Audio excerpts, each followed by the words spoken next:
Faiz from India. Assalamu alaikum, Sheikh. Wa alaykum assalam wa rahmatullah.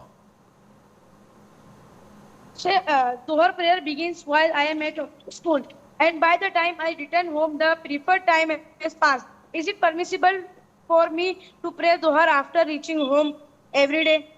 What do you do? I don't understand the beginning of the question. When do you leave school? I leave school when the Dhuhr prayer is completed, and it is not preferable time to read Dhuhr prayer. Why? What time do you leave? 4 o'clock. No, no. You have to pray exactly when the time of dhuhr is. You have to pray from 12:30, for example, until 3:30, which is asr time. You have 2 or 3 hours.